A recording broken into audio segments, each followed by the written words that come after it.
আজকে শেফালি আর রতনের বিয়ে, তাই চারদিকে আতশবাজির শব্দে কান পাতানো যাচ্ছিল না। শেফালি রতনকে বিয়ে করতে পেরে খুবই সুখী ছিল। আর এদিকে রতন আর একটি মেয়ে নয়নতারাকে ভালোবেসে শেফালিকে বিয়ে করেছে। এইদিকে নয়নতারা পাহাড়ের চূড়ায় বসে কান্না করতেছিল রতনের জন্য। না, এভাবে আর পাহাড়ের চূড়ায় বসে কান্না করে কোনো লাভ নেই। শুনেছি পাশের পাহাড়ের গুহায় এক জ্যোতিষ বাবা থাকে। তাকে গিয়ে আমি সমস্ত কথা খুলে বলি, নিশ্চয়ই ওই জ্যোতিষ বাবা আমাকে সাহায্য করবে।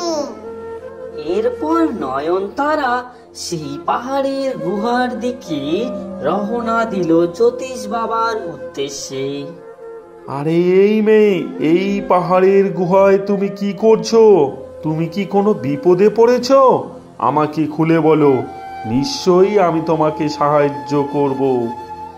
আপনি ঠিকই ধরেছেন জ্যোতিষ বাবা, আমি যে বড় বিপদে পড়েছি, আমাকে সাহায্য করুন, না হলে যে আমি মরে যাব। এরপর নয়নতারা জ্যোতিষ বাবাকে তার সমস্ত কথা খুলে বলল।